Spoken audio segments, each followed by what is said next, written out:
Olá pessoal, meu nome é Paulo Henrique Pereira, eu sou médico cardiologista e atual orientador científico da Liga Acadêmica de Cardiologia do Pará. Com muita satisfação, eu fui convidado pela diretoria da Liga para conversar com vocês, bater um papo a respeito de síndromes coronárias agudas, um tema que considero extremamente importante e fundamental que a gente tenha o maior conhecimento possível a respeito em virtude da grande prevalência e altas taxas de mortalidade. E a importância, então, da gente ter conhecimento e saber como conduzir as síndromes coronárias agudas nas nossas salas de emergência. Eu resolvi fazer uma abordagem mais prática, né, de como a gente conduz os pacientes com dor torácica, porque acredito que seja uma maneira mais fácil de vocês assimilarem esse conteúdo. Então eu resolvi fazer uma abordagem prática em relação a isso. A cardiopatia isquêmica, ela é a principal causa de morte no mundo ocidental. 50% das mortes por infarto do miocárdio acontecem na primeira hora do evento, em decorrência de arritmias graves, sendo mais comum a fibrilação ventricular.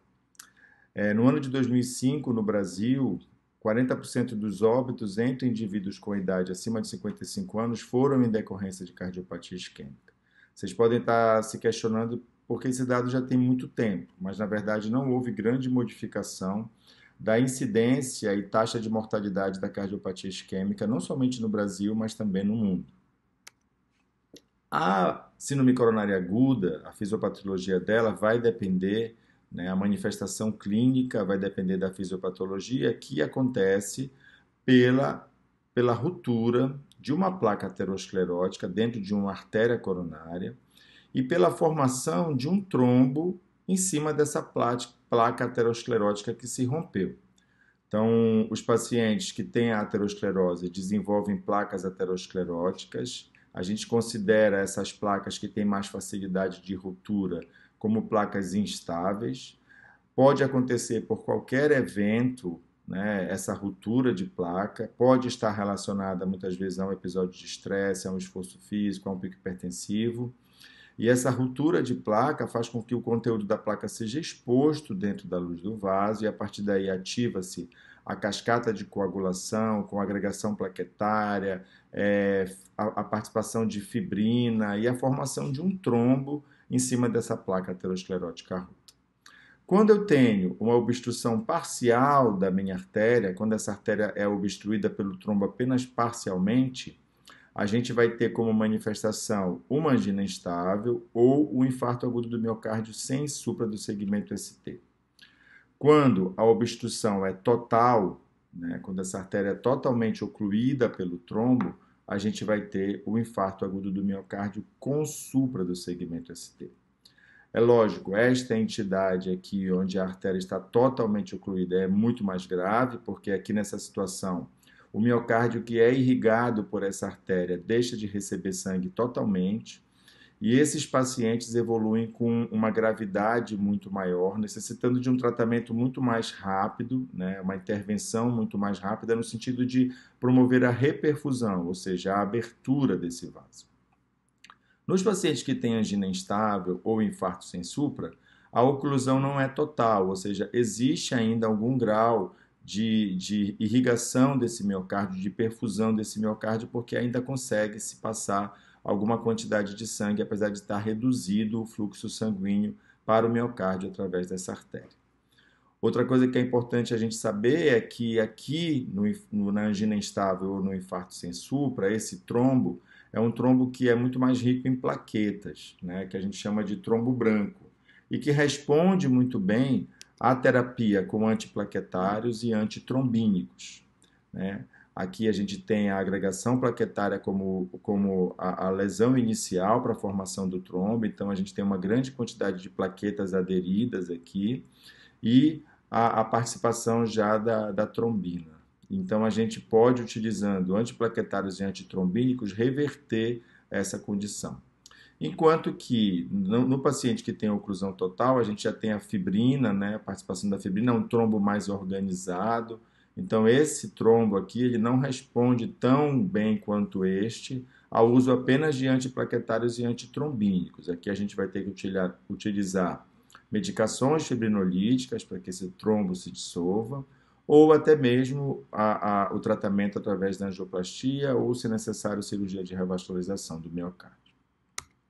A gente vai começar falando de um caso, tá? E a gente vai discutir durante essa aula alguns casos para que seja, como eu falei, uma apresentação mais prática. Então, primeiramente, esse caso, uma mulher de 71 anos, hipertensa, já fazia uso de beta-bloqueador e aspirina, teve episódios diários de dor precordial de curta duração, em torno de 5 minutos, a 4 dias. A dor é em peso, irradiada para membro superior esquerdo e pescoço, desencadeada por esforços e, em uma ocasião, em repouso. Teve uma crise hoje pela manhã e chega ao hospital com dor a menos de 20 minutos. Ao exame físico, uma frequência cardíaca normal, 62 batimentos por minuto, uma pressão arterial um pouco elevada, 160 por 105, um IMC também aumentado. O restante do exame todo normal, inclusive os pulsos. O que fazer? Então, todo paciente que chega a uma unidade de emergência, em que se suspeita de uma síndrome coronária, a abordagem inicial desse paciente é o famoso MOVE, né? Oxigênio, veia, monitorização. Todo paciente que se move, a gente fala que ganha o MOVE.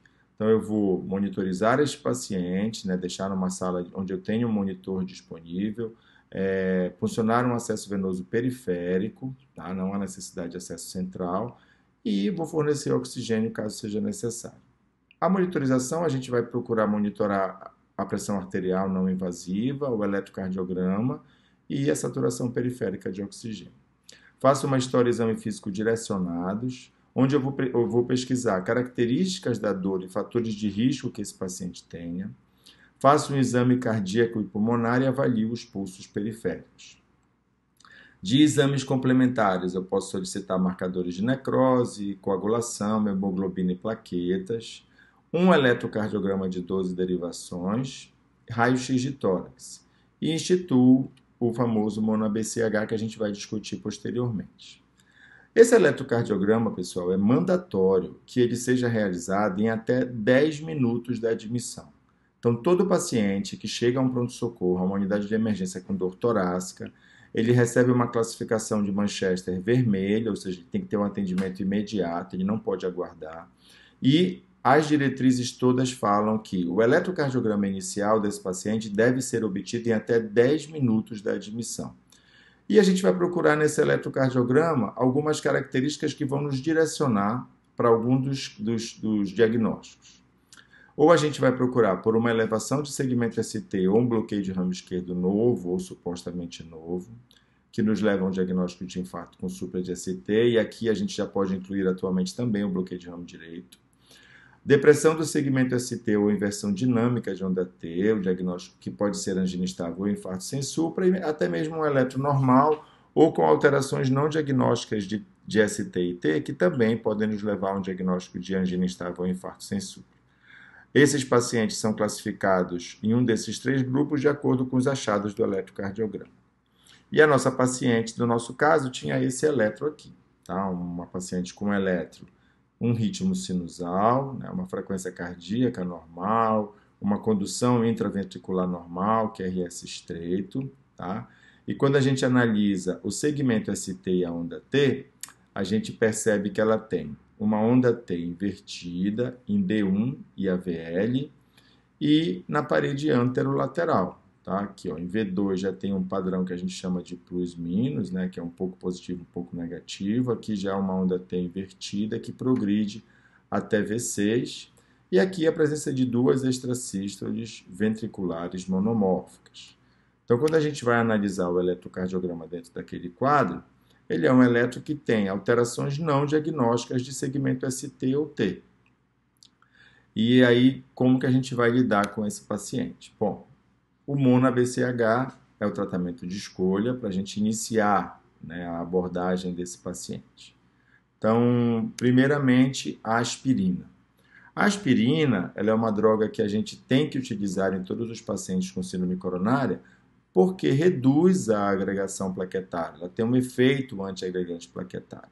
E foi uma droga que, através do estudo ISIS-2, que é um estudo antigo, mas que demonstrou que a aspirina reduzia a mortalidade no infarto, na síndrome coronária aguda, com um efeito muito próximo ao da fibrinose. Então, mesmo quando eu não tenho mais nada para fazer, se eu tiver aspirina, já tenho indicação de dar para esse paciente desde que ele não tenha contraindicações. Reduz reinfarto não fatal e tem efeito aditivo ao fibrinolítico. A gente pode dar para todos os pacientes que tenham angina instável ou infarto do miocárdio. A dose varia de 165 a 325 miligramas em dose de ataque. Esses comprimidos devem ser mastigados e engolidos com um pouquinho de água. E a dose de manutenção é de 100 miligramas por dia. A única contraindicação absoluta é a alergia à aspirina. A gente tem que perguntar ao paciente se ele é alérgico, porque a alergia seria a única contraindicação absoluta.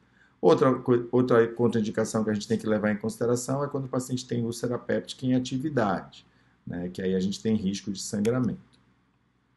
Os nitratos eles reduzem o retorno venoso, reduzem pré-carga e consumo de oxigênio e reduzem a dor da isquemia através de dilatação das artérias coronárias. Eles são vasodilatadores também coronarianos. Quando que a gente pode dar? Na dor, no paciente que tem dor por síndrome coronária aguda, e em especial na presença de hipertensão, insuficiência cardíaca, nos grandes infartos de parede anterior ou nos pacientes que têm isquemia persistente. Prestem atenção que aqui é necessário que exista a característica dor. No paciente que naquele momento está assintomático, não tem dor, teve dor, mas na hora não está com dor, o nitrato não é uma medicação obrigatória. E é importante ressaltar aqui que o nitrato ele não reduz mortalidade na síndrome coronária aguda. Ele é uma medicação que vai reduzir sintomas, tá? Mas ele não tem efeito sobre mortalidade. Então, a gente utiliza em pacientes que estão sintomáticos para redução da dor. A gente pode utilizar ou por via sublingual, a nitroglicerina spray, ou o nitrato sublingual comprimido. A gente tem mais comumente nas nossas unidades de emergência. A dose é 5 miligramas, a gente pode fazer a cada 5 minutos, até o alívio da dor, ou se a pressão arterial for um limitante. Se a gente for utilizar a solução intravenosa de nitroglicerina, essa é a dose inicial, de 10 a 20 microgramas por minuto, e a gente pode aumentar 5 a 10 microgramas até que a gente tenha um controle da sintomatologia. Os cuidados que a gente tem que ter é o paciente que está hipotenso, a nitroglicerina causa hipotensão ou nitrato. Os que estão taquicárdicos, a gente, por ser um vasodilatador, a nitroglicerina pode piorar essa taquicardia, o que vai aumentar o consumo de oxigênio pelo miocárdio, piorando a isquemia. Ou nos pacientes que estão bradicárdicos. Por quê? Porque nos pacientes bradicárdicos, principalmente nos infartos de parede inferior, isso pode ser um indício de que existe infarto do ventrículo direito. E nos pacientes que têm infarto de ventrículo direito, a nitroglicerina ou o nitrato estão completamente contraindicados. Tá? Então, nos pacientes bradicárdicos, a gente tem que prestar atenção por causa da questão do infarto de ventrículo direito.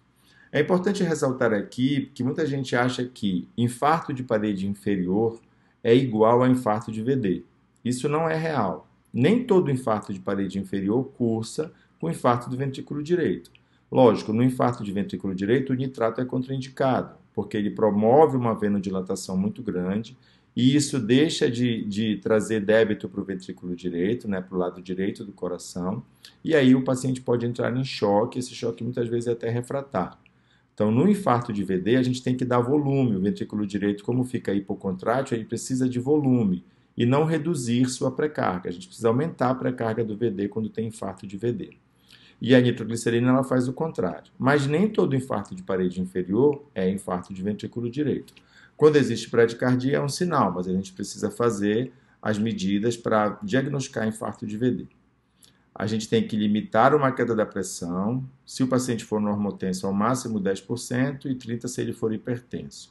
E sempre questionar se o paciente usou sildenafil, que também é um nitrato, nas 24 a 48 horas antes do evento, por causa do risco de hipotensão. Tá? Quando a gente associa as duas drogas, a gente pode ter complicação.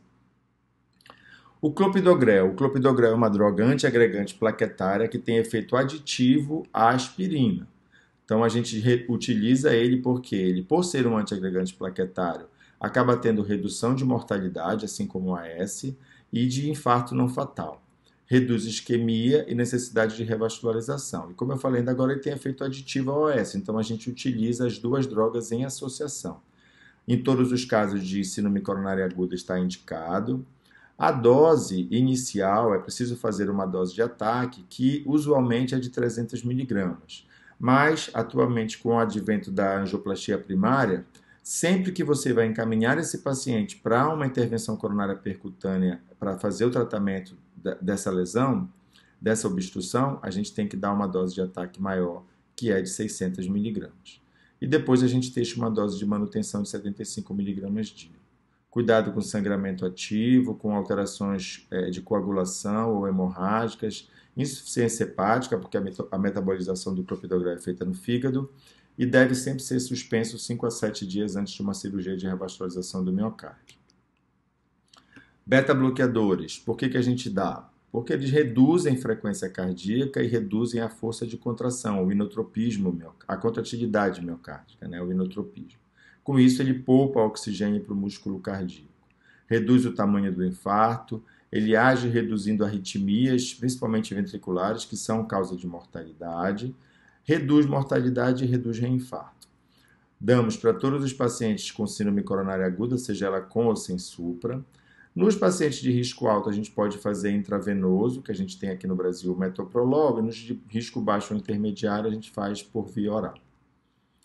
Temos que ter cuidado com relação, lógico, frequência cardíaca, a gente não vai dar beta-bloqueador para um paciente bradicárdico e nem hipotenso, pressão arterial sistólica menor que 90. Avaliar se existe a presença de bloqueios atrioventriculares. Pacientes que estejam em franco edema agudo de pulmão ou insuficiência cardíaca, a gente não deve dar o beta-bloqueador nesse primeiro momento. Pacientes que têm DPOC ou asma. E aqui a gente coloca esses dois dados, doença vascular periférica e diabetes, mas na fase aguda não são contraindicados. E atualmente com os beta-bloqueadores cardioseletivos, a gente acaba não tendo a impossibilidade de utilizar beta-bloqueador mesmo nessas condições. Morfina é uma droga que reduz o retorno venoso, reduz a pré-carga e o consumo de oxigênio pelo miocárdio, reduz a dor da isquemia e a ansiedade. A gente utiliza a morfina, pessoal, apenas quando existe dor persistente ou evidência de congestão, de edema agudo de pulmão, tá? Existe uma discussão em torno da morfina, dizendo que ela teria um aumento na mortalidade em pacientes que usaram, mas não existe nenhuma evidência forte ainda de que isso realmente seja real e a morfina ainda continua configurando dentre os tratamentos para aqueles pacientes que não conseguem resolver a dor com o uso do nitrato. Então, a morfina ela é utilizada apenas para os pacientes que, mesmo você utilizando o nitrato, você chegou à dose máxima do nitrato tolerado e o paciente persiste sintomático.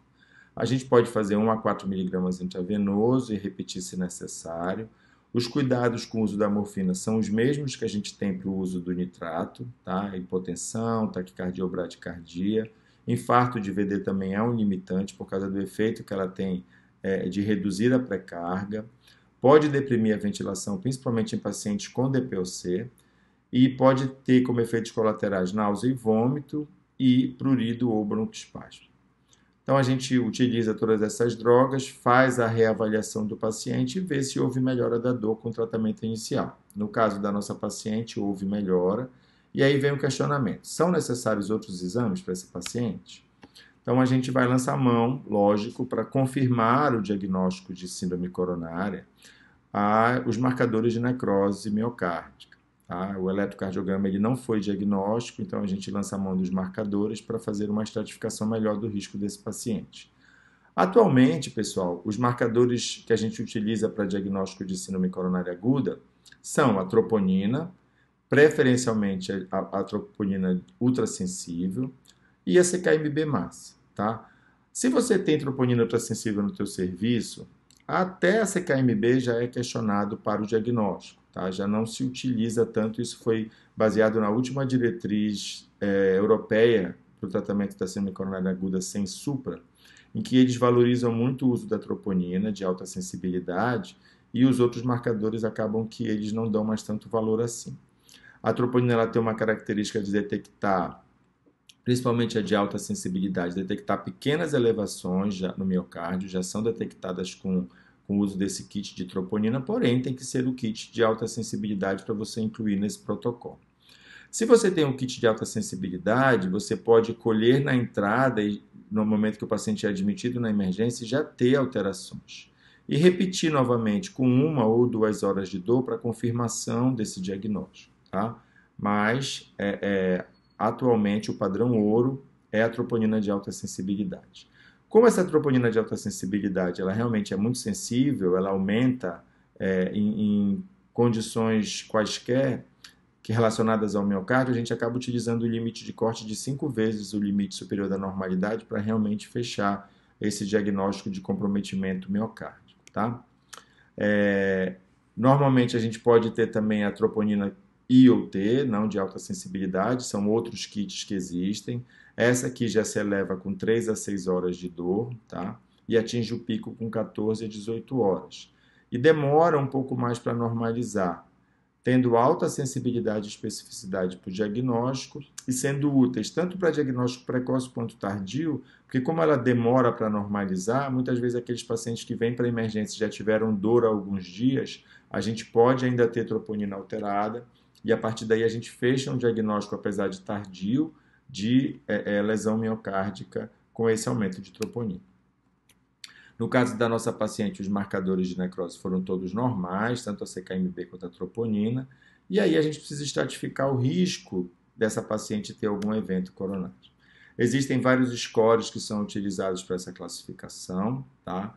Aqui a gente vai falar sobre o score TIMI, né, que utiliza dados da história do paciente, que utiliza marcadores de necrose, alterações eletrocardiográficas para definir se o risco desse paciente é alto, intermediário ou baixo.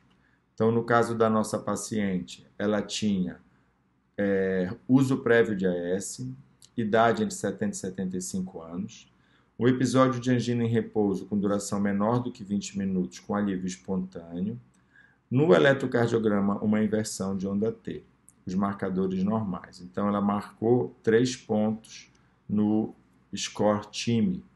O score TIMI ele utiliza esses dados aqui, então cada um desses dados ele equivale a 1 ponto no score. Então, se o paciente tem mais de 65 anos, 3 ou mais fatores de risco, tem uma lesão coronária conhecida por algum CAT ou angiotomografia prévia que tenha feito maior ou igual a 50%, já utilizava AS nos últimos 7 dias, 2 crises de angina nas últimas 24 horas, desvio do segmento ST no eletro maior ou igual a meio milímetro e marcador de necrose alterado, cada um desses ganha 1 ponto. E aí a gente vai verificar os pontos e quanto maior a pontuação, lógico, maior o risco desse paciente ter eventos como óbito, infarto ou óbito, infarto e necessidade de revascularização do miocárdio. Se o score TIMI pontuar de 0 a 2, a gente classifica esse paciente como de risco baixo. Se ele classificar entre 3 e 4 como de risco intermediário e de 5 até 7, esse é um paciente de alto risco para eventos coronarianos. A nossa paciente pontuou idade, o uso de AS nos últimos 7 dias e 2 crises de angina nas últimas 24 horas. Foram 3 pontos, ela foi classificada como paciente de risco intermediário. Nos pacientes de risco intermediário, está indicado a internação em unidade coronária, o uso do mono-ABCH que nós já discutimos, e aí a gente vai utilizar aqui a heparina. Nós discutimos até o C. A heparina vai entrar aqui porque é um paciente de risco intermediário. Então, as heparinas na síndrome coronária aguda são utilizadas por inibir o fator 10A e o 2A, reduzindo a formação de trombo na placa rota. Estão indicados em todos os casos de síndrome coronária e durante a angioplastia. A gente tem 2 tipos de heparina que podem ser utilizadas no tratamento da síndrome coronária, as heparinas de baixo peso molecular e a não fracionada. A heparina de baixo peso molecular, ela como vantagens tem maior relação de inibição na cascata de coagulação dos fatores 10A e 2A, menor ligação a proteínas plasmáticas, não necessita medida de TTPA, controle de TTPA para verificar se o paciente realmente está anticoagulado. A administração é subcutânea, induz menos plaquetopenia, reduziu óbito e infarto não fatal quando comparada à heparina não fracionada nos pacientes de risco intermediário. Porém, ela tem um risco maior de sangramento do que a heparina não fracionada. Ainda é a mais utilizada a enoxaparina, a dose 1 mg por quilo de peso, subcutânea, 2 vezes ao dia. Tá? É importante ressaltar que essa dose tem que ser respeitada para que o paciente realmente esteja anticoagulado. A gente vê muito aí em unidades coronárias e UTIs os pacientes com síndrome coronária aguda usando subdose de heparina subcutânea, de heparina de baixo peso. Então a dose é 1 mg por quilo, 2 vezes ao dia. Tá? Precisa fazer ajuste de dose em pacientes que têm mais de 75 anos, pelo risco aumentado de sangramento em decorrência da idade, onde você vai usar 0,75 mg por quilo de peso 2 vezes ao dia, e nos pacientes que têm disfunção renal, com clearance de creatinina menor do que 30 ml por minuto, onde você vai usar 1 mg por quilo, porém só uma vez ao dia. Alguns cuidados que devem se ter quando se indica essas medicações é a presença de sangramento, pacientes que tiveram cirurgia craniana intraespinhal ou ocular recente, pacientes com alterações hemorrágicas, insuficiência renal grave com hipersensibilidade à heparina. Nosso paciente recebeu oxigênio, nitrato, AS, beta-bloqueador, clopidogrel e enoxaparina e teve o desaparecimento da dor. No terceiro dia, apresentava-se bem, frequência cardíaca e pressão arterial normais, exame físico normal. E agora, o que a gente vai fazer? Estratificar esse paciente de maneira invasiva ou não invasiva? Isso é uma discussão que cabe ao cardiologista, ao especialista, decidir qual a metodologia aí que ele vai utilizar para fazer a avaliação sequencial desse paciente e aí definir uma conduta. Terminamos o nosso primeiro caso, vamos passar para o caso 2. Um homem de 66 anos que há 2 semanas apresentava dor precordial progressiva, inicialmente aos grandes esforços e há 2 dias ao caminhar 30 minutos. Procura o pronto-socorro com dor em repouso há 30 minutos. Tabagista, sedentário, com antecedente familiar positivo para doença coronária. Frequência cardíaca de 92, a pressão arterial um pouco aumentada, 15/10 e uma presença de quarta bulha, o restante normal. O que fazer? Mesma coisa da abordagem do primeiro caso, né? A gente vai usar o MOV nesse paciente, história, os exames laboratoriais, o nosso eletrocardiograma de 12 derivações, tendo que ser feito em até 10 minutos. Eu não discuti com vocês no caso anterior o raio-x de tórax, mas vou falar agora qual a importância dele na síndrome coronária aguda, é que ele ajuda a gente a fazer diagnóstico diferencial. Muitos pacientes que têm dor torácica na emergência podem estar sendo vítimas de uma dissecção de aorta. E tanto a avaliação dos pulsos quanto o raio-x de tórax vão ajudar a gente. Primeiro, a avaliação dos pulsos, porque paciente que tem dissecção de aorta tem assimetria de pulso, né, entre membros superiores e membros inferiores. Então, a gente tem que avaliar os pulsos para ver se os pulsos não estão assimétricos. Inclusive, no primeiro caso, ele relatava que os pulsos eram todos simétricos. E o raio-x de tórax para avaliar se esse paciente não tem dilatação de aorta ou alargamento de mediastino, que são alterações radiológicas que falam a favor de dissecção de aorta. E aí a gente pediu o eletrocardiograma de 12 derivações para classificar o nosso paciente em um desses grupos e o eletro veio com essas alterações. Vocês veem que inicialmente um eletro em ritmo sinusal, QRS estreito, um ritmo regular, porém quando se analisa aqui o segmento ST, a gente pode ver que existe uma depressão do segmento ST em D1 e AVL, mas uma depressão ainda mais acentuada que começa aqui em V2 e vai até V6, passando por uma alteração bem significativa na parede septal, ó, V3, V4 e V5. Então, um infra de ST importante associado à dor. E o mais importante ainda, esse paciente foi submetido a tratamento com nitrato e olhem como esse infra melhora, né? Aqui em V3 houve uma regressão bem significativa do infra, aqui em V4 e V5 também uma redução, mostrando que uma alteração dinâmica do segmento ST com uma resposta ao uso de nitrato.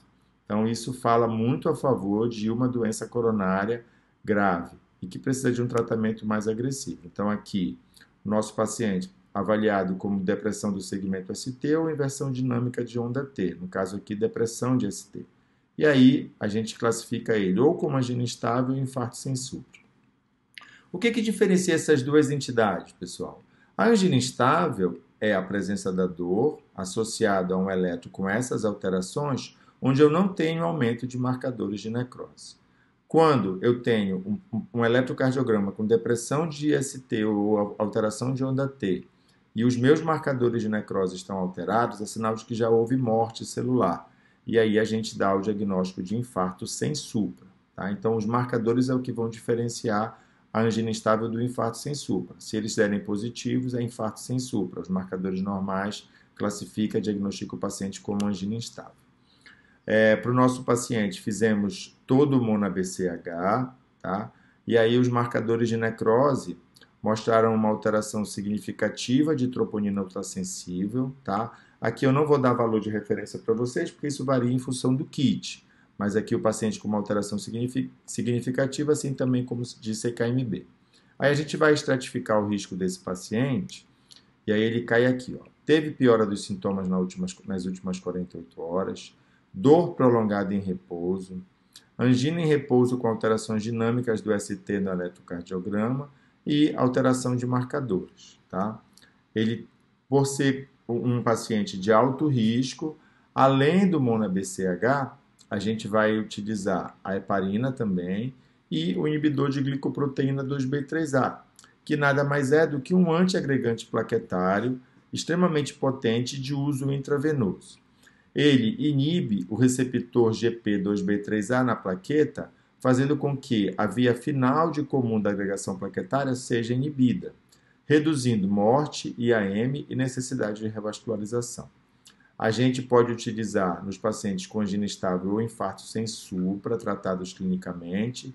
Aí teria indicação essas duas drogas, eptifibatide e o tirofiban. E nos pacientes que vão fazer intervenção coronária percutânea programada, onde a gente associa também o abciximab. Nesses casos aqui, a gente precisa também utilizar a heparina como droga associada ao inibidor de glicoproteína. O tirofiban é a droga mais utilizada, a gente precisa fazer uma dose de ataque, depois uma dose de manutenção, tá? Que se baseia em cima do peso do paciente. A gente dilui um frasco de 50 ml para 200, calcula a dose e infunde no paciente para reduzir a taxa de eventos coronarianos em decorrência de angina instável ou infarto sem supra de pacientes com risco alto. Os cuidados que a gente tem que ter são plaquetopenia, alergia ou uso de outro inibidor GP2B3A. Pacientes com dissecção de aorta, lógico, a gente não vai utilizar, hipertensão grave pelo risco de sangramento, ou quem teve sangramento interno ativo, AVC ou neoplasia do sistema nervoso central, ou cirurgia ou trauma de grande porte a menos de 30 dias. O nosso paciente apresentou melhora da dor com o tratamento inicial e do ECG, porém 2 horas depois voltou a apresentar sintomas. Houve queda da saturação e sinais de congestão pulmonar. A pressão caiu, vocês veem aqui que era 150 por 100, agora está 90 por 70. A frequência cardíaca reduziu um pouco. Foi suspensa a nitroglicerina, mesmo assim a pressão arterial persistiu baixa. Qual a melhor conduta no momento? Cateterismo de emergência. Tá? A partir do momento em que você instituiu toda a terapêutica medicamentosa para um paciente que tinha uma alteração coronariana que não era supra, era uma síndrome coronariana aguda sem supra, você tratou esse paciente, ele melhora, porém depois piora, ou ele não melhora, ele é um paciente refratário, é sinal de que ele, apesar de não ter um infarto com supra, ele tem uma lesão grave, uma obstrução grave da coronária que está gerando uma instabilidade muito grande. Então, esse paciente precisa ser encaminhado para um cateterismo de emergência. E as indicações são dor persistente ou recorrente, instabilidade hemodinâmica e arritmias graves. Vocês veem que o nosso paciente evoluiu, inclusive, com sinais de disfunção ventricular esquerda, com congestão pulmonar. E aí a gente tem que levar esse paciente para um cateterismo de emergência, porque essa artéria precisa ser aberta imediatamente para que seja feita a reperfusão desse miocárdio que está sofrendo um processo de isquemia grave, levando a uma falência ventricular esquerda importante. Tá? E aí a gente finaliza o nosso caso de infarto agudo do miocárdio sem supra de ST. Vamos para o nosso último caso. Você é chamado na sala de emergência do PS para atender um homem de 50 anos, tabagista e hipertenso, com intensa dor torácica retroesternal, que ele classifica como intensidade 10 em 10. A dor iniciou há 2 horas e irradia para o braço esquerdo e mandíbula. Além disso, o paciente queixa-se de náusea, sensação de desmaio e sudorese profusa. Frequência cardíaca alta, 112 batimentos por minuto, pressão arterial elevada, o restante normal. Fazemos a mesma abordagem inicial, lembrando do eletrocardiograma em até 10 minutos e verificamos qual a alteração do nosso eletrocardiograma. Aqui vocês podem ver que temos um supradesnivelamento do segmento ST, que inicia aqui em V1 e vai até V4, anteroseptal. Tá? E também temos aqui na parede inferior um pequeno infra do segmento ST. Tá bom? Então, classificamos o nosso paciente como um paciente com supra de ST, elevação do segmento ST, infarto agudo do miocárdio com supra. A gente fornece o MONA-BCH para esse paciente, tá?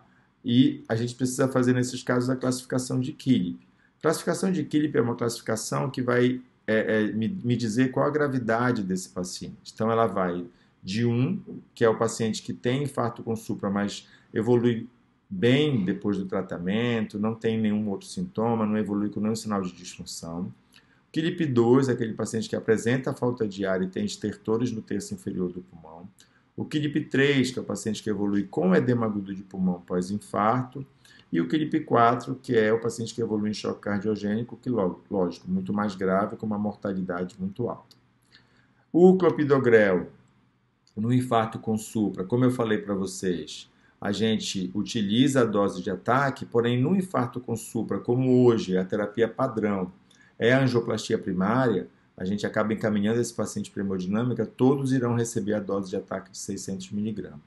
E o que eu queria ressaltar para vocês é que mais recentemente essa questão da idade na dose de ataque, ela foi retirada. Você pode fazer para todos os pacientes, independente de idade, a dose de ataque de clopidogrel, que atualmente no paciente que vai ser submetido a uma angioplastia primária é de 600 mg.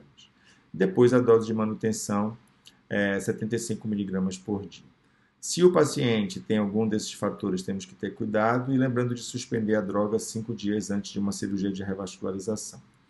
O nosso paciente foi iniciado toda a terapia, melhorou a dor após AS, nitrato, morfina e beta-bloqueador, passando a ser de 3 em 10.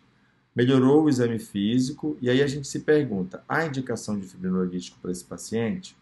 Naqueles hospitais onde você não tem hemodinâmica ou a hemodinâmica mais perto vai demorar para você levar o paciente, onde o tempo porta-balão vai ser aumentado em mais de 2 horas, existe indicação de fazer fibrinolítico. Tá? Você não precisa remover esse paciente, você pode tratar esse paciente na sua unidade de emergência. E por que a gente faz o fibrinolítico? Reduz mortalidade, reduz o tamanho do infarto, ele preserva a função ventricular, lógico, se você consegue abrir essa artéria, reperfundir o miocárdio, a função ventricular vai ficar melhor. A gente faz em pacientes que têm dor torácica sugestiva de infarto com menos de 12 horas de evolução, que tenham supra de ST, maior ou igual a 1 milímetro, em 2 ou mais derivações contíguas, que são as derivações que vêm à mesma parede. Então, se for derivações que vêm à parede inferior, derivações que olham a parede anterior, anterolateral.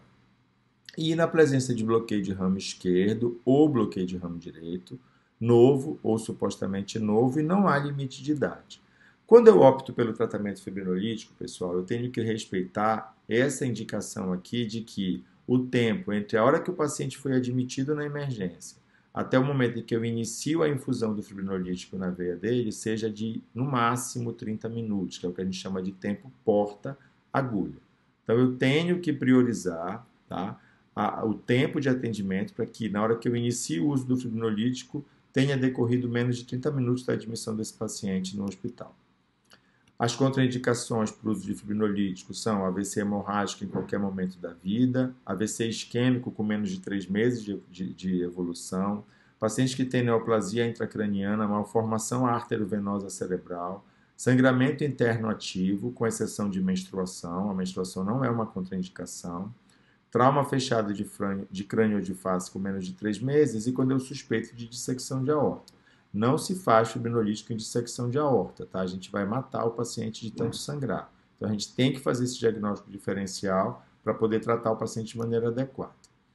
Algumas contraindicações relativas são a presença de hipertensão arterial, AVC com mais de 3 meses, pacientes que usam anticoagulante, que tenham sangramento interno recente, entre 2 e 4 semanas, ou que tenham tido parada cardíaca e tenham sido ressuscitados por um tempo prolongado. Outras contraindicações, cirurgia de grande porte com menos de 3 semanas, punção vascular não compressiva, por isso que nesses pacientes a gente não deve funcionar acesso central, tá? O ideal é que esse paciente seja o tempo todo tratado através de acesso venoso periférico. Gravidez, úlcera péptica ativa ou que já tenha utilizado a estreptoquinase previamente. Qual a dose? A gente cada vez encontra menos, mas ainda existe muito a estreptoquinase como um fibrinolítico nas unidades de emergência. Caso ele seja a única opção, a gente vai utilizar 1,5 milhões de unidades infundidos em 1 hora. Atualmente a gente tem utilizado mais esses fibrinolíticos, que são os fibrinoespecíficos, tá? Que são a alteplase ou a tenecteplase. A alteplase, o único inconveniente dela, na minha opinião, é a questão de que a gente precisa fracionar essa dose em 3 tomadas, então a gente faz um bolo de 15 miligramas, depois administra uma dose de 0,75 miligramas por quilo em 30 minutos, e depois uma última dose de 0,50 miligramas por quilo em 1 hora, tá? E a tenecteplase, que tem uma droga excelente de administração super simples, ela vem numa seringa, em que você já tem ali a dose que vai variar em função do peso. Então, aqui, por exemplo, se o paciente tem menos de 60 quilos, eu vou usar 30 miligramas, se ele tem mais de 90 quilos, eu vou usar 50, e as doses intermediárias todas variando em função de peso. Ela é feita em bolos, você pode administrar em qualquer lugar, até mesmo no pré-hospitalar hoje. Isso vem sendo feito em alguns locais, né? O paciente que é atendido em casa, a ambulância faz o eletrocardiograma, tem o diagnóstico de infarto com supra e já trata esse paciente no pré-hospitalar, antes mesmo dele ir para o hospital, dele chegar no hospital para ser atendido. Então, isso tem sido um avanço no tratamento dos pacientes com infarto com supra, porque eles têm a reperfusão muito mais rápida naqueles casos em que você não consegue fazer angioplastia primária. E a angioplastia, ela é o tratamento padrão, ela é o tratamento ouro hoje, tá? A gente deve sempre priorizar a angioplastia, então o ideal é que se você conseguir levar esse paciente para um hospital que tenha recurso de hemodinâmica, isso é o mais importante, ou se você está num hospital que não tem, mas você consegue fazer uma transferência que não vai ser superior ao tempo, somar o tempo de intervalo porta-balão de 120 minutos, você pode até lançar mão disso, tá? Então, a angioplastia, ela deve ser feita em centros que tenham experiência e suporte de cirurgia, porque se tiver algum problema, você precisa do cirurgião para te dar um apoio. O intervalo porta-balão deve ser menor do que 90 minutos, isso nos hospitais que têm angioplastia, essa regra deve ser seguida. Então, da hora que o paciente entra na emergência, até a hora que o balão é insuflado na coronária, não pode passar mais do que 90 minutos. Em pacientes que tenham contraindicação ao fibrinolítico, ela é essencial. Nos infartos de risco muito alto, pacientes que evoluem com insuficiência cardíaca, QILI maior ou igual a 3, o ideal é que eu faça angioplastia ao invés do fibrinolítico, porque quando eu faço angioplastia, eu restabeleço o fluxo de sangue total. Eu devolvo para aquele miocárdio todo o fluxo de sangue que ele perdeu com a obstrução da coronária. Enquanto que quando eu faço o fibrinolítico, eu só vou dissolver o trombo. A placa aterosclerótica vai continuar ali. Então, a reperfusão para o miocárdio nunca é a mesma de que como se não existisse aquela placa. Tá? Então, a angioplastia sempre vai ser mais benéfica para o paciente nesse sentido de reperfundir melhor o miocárdio. E quando existe dúvida no diagnóstico, a gente também deve lançar mão da angioplastia como primeira opção. Então, assim, hoje a prioridade é levar esse paciente para um hospital que tenha hemodinâmica e que possa fazer esse tratamento, que é o melhor tratamento possível. No nosso caso, o nosso paciente recebeu terapia fibrinolítica, houve desaparecimento da dor.